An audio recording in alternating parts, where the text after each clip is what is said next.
Hello everyone, welcome back. ఎలా ఉన్నారు మీరందరూ? నేను చాలా బాగున్నాను. మీరు కూడా హ్యాపీగా హెల్తీగా ఉన్నారు అని అనుకుంటున్నాను.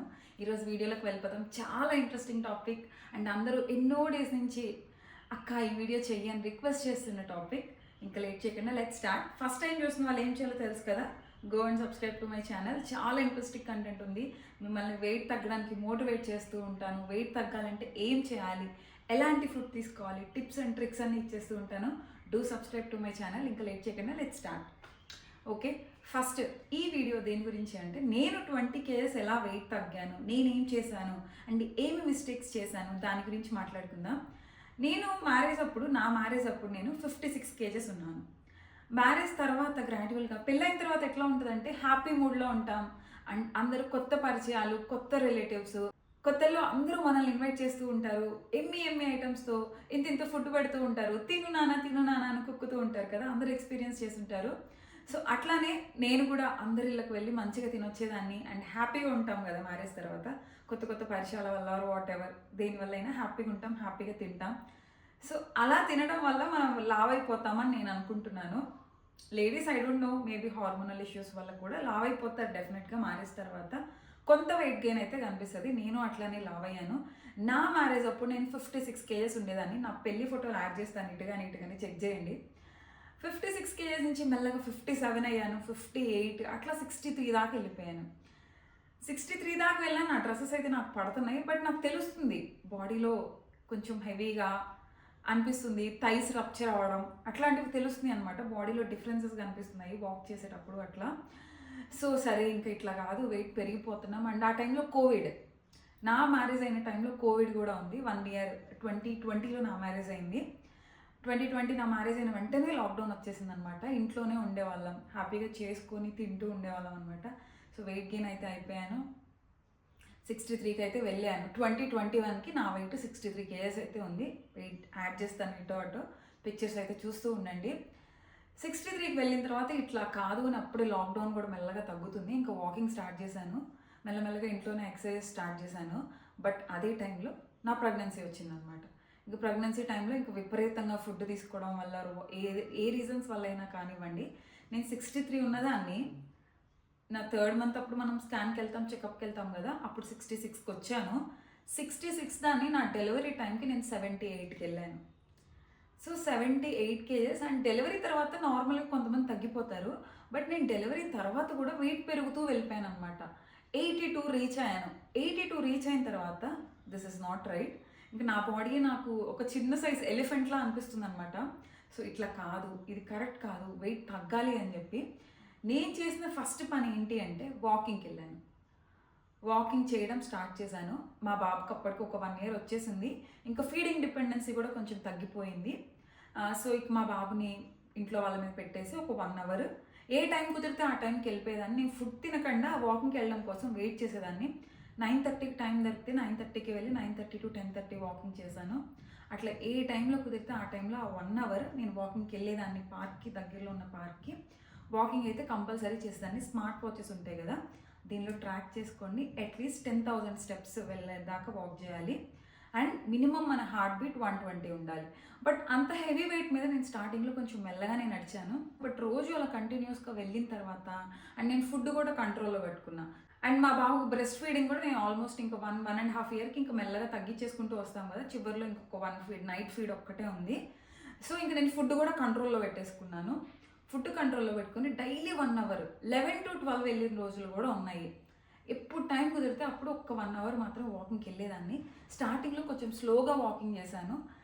వెళ్ళే కొద్దీ మన బాడీ తేలిక అవుతుంది అనమాట.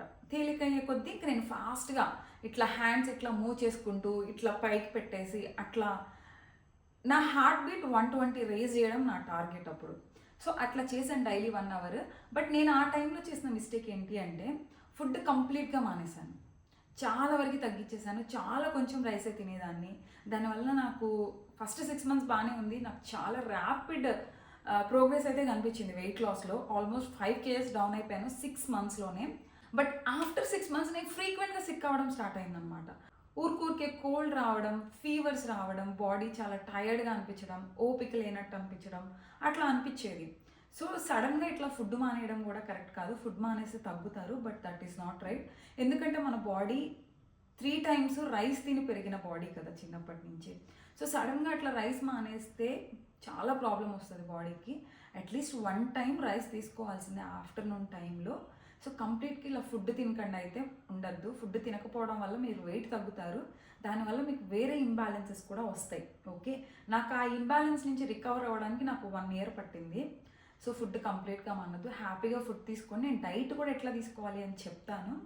ఓకే, 6 మంత్స్లో నేను 5-6 కేజెస్ తగ్గాను. జస్ట్ వాకింగ్ కూడా నేను ఎట్లా చేయాలి అనేది నేను నెక్స్ట్ వీడియోలో చూపిస్తాను. ఎట్లా హార్ట్ బీట్ మనం 120కి రైజ్ చేయాలి. 120 ఉంటేనే అట్లీస్ట్ మినిమం 110 to 120 ఉంటేనే మనకు ఫ్యాట్ లాస్ అనేది కనిపిస్తుంది బాడీలో వాకింగ్ వల్ల అనేది నేను చెప్తాను. అండ్ వాకింగ్ స్టార్ట్ చేయండి అందరూ, బట్ మంచి షూస్, నేను ప్రతి వీడియోలో చెప్తానే ఉంటాను, షూస్ మాత్రం ఒక్కసారి పెట్టండి. 5K 10K అయినా పెట్టండి, బట్ మంచి కుషన్ ఉన్న షూస్ కొనుక్కోండి.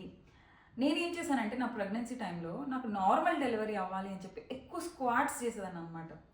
ఎక్కువ స్క్వాట్స్ చేయడం వల్ల అంత హెవీ వెయిట్, ఆల్మోస్ట్ నేను నా డెలివరీ టైం చెప్పాను కదా 76, 78 అంత వెయిట్ మీద నేను స్క్వాట్స్ చేసేటప్పటికి నాకైతే నీ పెయిన్స్ లైట్గా స్టార్ట్ అయినాయి ఆ టైంకి. అండ్ డెలివరీ తర్వాత ఫీడింగ్ ఇస్తాం కదా, మన బాడీలో కాల్షియం తగ్గిపోతుంది. ఆ టైం వల్ల నాకు లైట్గా నీ పెయిన్స్ అయితే స్టార్ట్ అయినాయి. సో ఇట్లాంటివి నేను అంత ట్రై చేశాను, నాకు నార్మల్ డెలివరీ అయిందా అంటారేమో, నాకు సిజేరియనే అయింది. అంత కష్టపడి అంత స్క్వాట్స్ చేసి మెట్లు ఎక్కి దిగి దానివల్ల మోకాలు నొప్పులు వచ్చినాయి, కానీ నాకు నార్మల్ డెలివరీ అవ్వలేదు.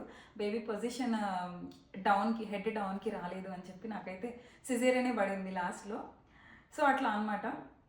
సిజేరియన్ వల్ల బాగా పొట్టొచ్చేసింది, నాకు స్టిచెస్ మానడానికి చాలా టైం పట్టింది. నీకు ఇక్కడ యాడ్ చేస్తాను, చూస్తూ ఉండండి పిక్స్. మా బాబు 1 ఇయర్ అప్పుడు నేను ఎట్లా ఉన్నాను, ఎంత పొట్ట ఉన్నది, అది మొత్తం మీకు తెలుస్తుంది. సో పొట్ట అయితే చాలా ఎక్కువ ఉంది. నేను పొట్ట తగ్గడానికి కొన్ని పడుకునే ఎక్సర్సైజెస్ కూడా స్టార్ట్ చేశాను ప్యారలల్గా. 1 hour walking plus light exercises. Okay, leg up down అట్లాంటి ఎక్సర్సైజ్ లైట్గా స్టార్ట్ చేశాను, బ్రిడ్జ్ పోజెస్ అట్లా మెల్లమెల్లగా స్టార్ట్ చేసిన తర్వాత నా బాడీలో డిఫరెన్స్ అయితే కనిపించింది. ఇట్లా ఫుడ్ కంట్రోల్లో పెట్టుకొని డైలీ వాకింగ్ చేయడం వల్ల నేనైతే 72-73 వరకు అయితే రీచ్ అయ్యాను. ఇంకా అక్కడ నుంచి కాన్స్టెంట్ అయిపోయింది, బాడీ యూజ్ అయిపోయింది అనమాట. ఫుడ్ కంట్రోల్ ప్లస్ ఈ వాకింగ్ బాడీ అలవాటు పడిపోయింది.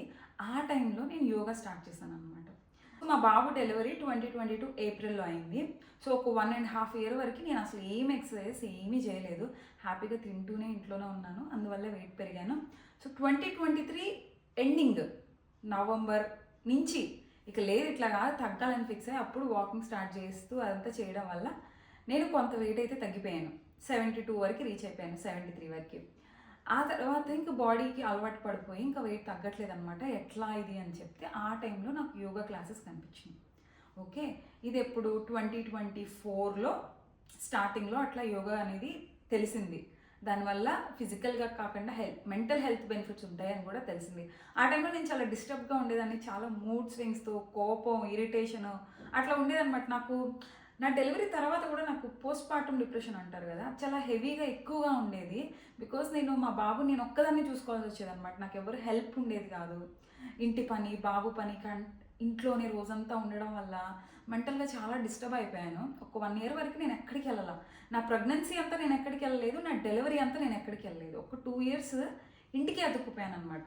అప్పుడే కోవిడ్ వేవ్ 3 అదేదో నడుస్తుంది అని చెప్పి ఏదో రిస్ట్రిక్షన్స్, వద్దు పిల్లలకి త్వరగా అంటుకుంటుంది, మదర్స్కి త్వరగా అంటుకుంటుంది అని చెప్పి ఏదో మొత్తానికి ఇంట్లో అయితే ఉండిపోయాను 2 ఇయర్స్. సో చాలా డిస్టర్బ్గా ఉండేదాన్ని. ఆ టైంలో నాకు యోగా కనిపించింది, యోగా జాయిన్ అయ్యాను. It changed my life literally. So అందరూ కూడా యోగా నాకు ఫ్రీగా, నాకు బై లక్ నాకు ఫ్రీగా దొరికింది యోగా. ఎందుకంటే మా ఆఫీస్ వాళ్ళు ఫ్రీ సెషన్స్ ప్రొవైడ్ చేస్తారనమాట. నాకైతే యోగా ఫ్రీగా దొరికింది. బట్ అగైన్ 2000-2500 కన్నా ఎక్కువ కాస్ట్ అయితే ఉండదు. కంపల్సరీ దగ్గరలో కనుక ఎక్కడన్నా యోగా క్లాసెస్ కండక్ట్ చేస్తూ ఉంటే మంచి ట్రైనర్, మంచి మాస్టర్, గురువు ఉండాలన్నమాట. అట్లాంటివి చూసుకొని వెళ్ళైతే జాయిన్ అవ్వండి. మా మాస్టర్ అయితే అసలు సూపర్. ప్రతి బాడీ అలైన్మెంట్, మన బాడీ ఎట్లా రియాక్ట్ అవుతుంది, మన స్పైన్, ఒక ఆసనానికి మన బాడీ ఎట్లా రియాక్ట్ అవ్వాలి, ఎక్కడ స్ట్రెచ్ అవ్వాలి, అట్లాంటివన్నీ చాలా ప్రాపర్ అలైన్మెంట్తో నేర్పించారు. ఒక 1 ఇయర్ కంటిన్యూస్గా నేను యోగా చేశాను. నేను వాకింగ్ చేసినా కానీ నా పొట్ట అయితే తగ్గలేదు, పొట్ట అట్లానే ఉంది. కొంచెం తగ్గింది, బట్ మెజారిటీ ఆఫ్ పొట్ట అట్లానే ఉంది. బట్ నేను యోగా చేసిన తర్వాత అయితే నా పొట్టలో చాలా చేంజ్ కనిపించింది. పొట్ట ఆల్మోస్ట్ పోయింది. ఇప్పుడు జస్ట్ ఇంకొక 1% ఉంది, అది తగ్గిద్దాము. బట్ అట్లా అనమాట. యోగా చేస్తూ డైలీ యోగా చేస్తూ 65కి రీచ్ అయ్యాను మెల్లగా. ఇది మొత్తం 1 డే 2 డేలో అయింది కాదండి. 2 years journey, complete 2 years journey అనమాట. నేను వెయిట్ లాస్ అవ్వాలి అనుకుంది నేను 23rd నవంబర్ 2023 నవంబర్ ఆ టైంలో స్టార్ట్ చేస్తే ఇప్పుడు 25లో ఉన్నాము. 2 ఇయర్స్ నాకు ప్రాపర్ చేంజెస్ చూడడానికి 1.5 ఇయర్ అయితే పట్టింది. ఓకే, ఇప్పుడు నా వెయిట్ వచ్చి 60 kgs. ఇంకా కొంచెం తగ్గాలి, ఒక 1-2 kgs, బట్ ట్రై చేద్దాం. సో తర్వాత నేను స్విమ్మింగ్ కూడా స్టార్ట్ చేశాను అనమాట యోగాతో పాటు. నేను చెప్పాను కదా, నేను ప్రెగ్నెన్సీ అప్పుడు స్క్వాట్స్ చేసి నీ పెయిన్స్ వచ్చినాయి అని చెప్పి. సో దానివల్ల ఇంకా యోగాలో కొన్ని పోజెస్ చేయడం వల్ల అది అగ్రివేట్ అయిందనమాట. అట్లానే నాకు ఒకసారి రిస్ట్ ఫ్రాక్చర్ అయింది మధ్యలో. రిస్ట్ కంప్లీట్గా డిస్లోకేట్ అయిపోయి ఫ్రాక్చర్ అయింది. ఇది హీల్ అవ్వడానికి నాకు 6 months ప్లస్ దీని మీద కొంచెం ప్రెషర్ పెట్టి ఫోర్స్ పెట్టడానికి ఒక 6 months అట్లా పట్టింది. దానివల్ల నాకు యోగా అయితే గ్యాప్ వచ్చేసింది. నీ పెయిన్ అయితే కానివ్వండి, ఈ రిస్ట్ వల్ల కానివ్వండి, మధ్యలో ఒక 6 months వరకు గ్యాప్ వచ్చింది యోగా. ఆ టైంలో నేను చూస్ చేసుకుంది స్విమ్మింగ్. సో ఎట్లా అంటే నేను ఒకటి తర్వాత ఒకటి ఏదో ఒక ఫిజికల్ యాక్టివిటీ మీద ఫోకస్ చేస్తూనే ఉన్నాను అనమాట. స్విమ్మింగ్ వల్ల నా జాయింట్స్ అన్ని స్ట్రాంగ్ అయినాయి, నా నీ పెయిన్స్ పోయినాయి. ఇన్కేస్ ఎవరికైనా నీ పెయిన్స్, జాయింట్ పెయిన్స్ ఉన్న వాళ్ళు ఉంటారు కదా, స్విమ్మింగ్ స్టార్ట్ చేయండి. జాయింట్ ఫ్రెండ్లీ ఎక్సర్సైజెస్ ఏమైనా ఉంది అంటే, మన జాయింట్స్ మీద ప్రెషర్ పడకుండా అవి స్ట్రాంగ్ అయ్యేలా చేసే ఎక్సర్సైజ్ ఏమైనా ఉంది అంటే అది స్విమ్మింగ్ మాత్రమే. స్విమ్మింగ్ స్టార్ట్ చేసిన తర్వాత నా రిస్ట్ కూడా స్ట్రాంగ్ అయింది. నేను స్విమ్మింగ్ స్టార్ట్ చేసినప్పుడు లైట్గా పెయిన్ వచ్చేది. నాకు ఇట్లా వాటర్ తోస్తాం కదా స్విమ్మింగ్లో, అట్లప్పుడు లైట్గా పెయిన్ అట్లా అనిపించేది. బట్ నేను అది పట్టించుకోలేదు, డైలీ చేశాను. స్విమ్మింగ్ చేసిన తర్వాత నాకు రిస్ట్ స్ట్రాంగ్ అయింది, నా నీ పెయిన్స్ తగ్గినాయి చాలా వరకు. ఓకే, సో స్విమ్మింగ్ చాలా బెనిఫిషియల్. నేను వాకింగ్, యోగా, స్విమ్మింగ్ వీటన్నిటి వల్ల అయితే వెయిట్ తగ్గాను. బట్ వీటన్నిటికన్నా ఇంకొక ఇంపార్టెంట్ ఏంటో తెలుసా, ఫుడ్ ఎట్లా తీసుకోవాలో చెప్పేస్తాను. ఫుడ్ కంప్లీట్గా మానేయద్దండి.